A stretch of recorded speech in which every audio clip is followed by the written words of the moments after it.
ပဲရန်တိုက်ပေးတယ်မှာဖြူဖြူထွေးကိုသွားပြီးတော့မှာဟမ်အမင်္ဂလာပါမင်္ဂလာပါဘာများပြောချင်လဲဒီကွန်ပျူတာနဲ့ပတ်သက်ပြီးတော့ဘာပြောရမှာလဲဘာပြောမှာဒါဆိုရင်ကျွန်တော်မင်းမယ်နော်ဟုတ်မင်းပါရှင်ဟုတ်ပြီအနုပညာသမားတွေကိုအကျန်းဖတ်ဖို့လှုပ်ဆောင်နေတယ်လို့ဘာပြောချင်လဲခိုင်းတော့အနုပညာသမားတွေကိုအကျန်းဖတ်ဖို့လှုပ်ဆောင်နေတယ်လို့ဘာပြောချင်လဲကိုကြီးဟိုကအကယ်ဒမီပေးဖို့နဲ့ပတ်သက်တာမေးပါကျွန်တော်ကဘယ်လိုဟုတ်တယ်လေအဲ့ဒါဘာမေးချင်လဲဆိုလို့မေးလေကြိုက်တာမေးလေဒီအကယ်ဒမီပေးဖို့နဲ့ပတ်သက်တာမေးပါကိုကြီးရတယ်ဒီနဲ့ပတ်သက်ပြီးဘာပြောချင်လဲလို့ဒီမှာရောင်းဝမ်းတာလေဗောပီတိဖြစ်တယ်အကျန်းဖတ်အုပ်စုကအနုပညာသမားတွေပေါ်မှာဗါလဲအကျန်းဖတ်လုပ်တဲ့ဥစ္စာကိုဘယ်လိုပြောမလဲဆိုတော့ဒီစကားတွေမေးတင်တာမမေးတင်ဘူးလားဟမ်ဒီမိမသားဒီကောင်ပူးတဲ့အောင်မင်းဆိုတဲ့ကောင်က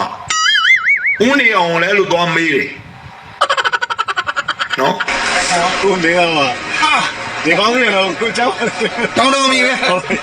အလားကုန်သွားမှာလုံးဝအလားကိုလည်းကပြင်းလို့ပြီထွေးသမီးလေးထွေးသမီးလားဟိုတစ်ချက်လောက်မြင်မယ်အခုလက်ရှိမှာဆက်ချက်မေးလာ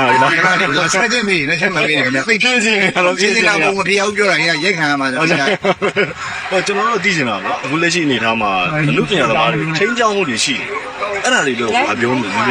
အမှုပညာသမားတွေကိုချင်းချောင်းရင်ကြောက်တက်လားကြောက်တဲ့တွေကိုကြောက်လိုက်မကြောက်တဲ့တွေကတော့ကျင့်သွားမယ်ကျန်းဖတ်မှုကအမှုပညာကိုမကြော်နိုင်ဘူးတဲ့သဘောလားဟာအမှုပညာကျော်ပါတဲ့ဥနေဝရှင်ကပြောတာနော်ကျွန်တော်ပြောတာမဟုတ်ဘူးတိုင်းပြည်အုပ်ချုပ်တဲ့မင်းနဲ့ကြီးကအမှုပညာတဲ့မင်းတို့မှတ်ထားတဲ့သူပြောတာနော်ကျွန်တော်ပြောတာမဟုတ်ဘူးနော်တတကြောက်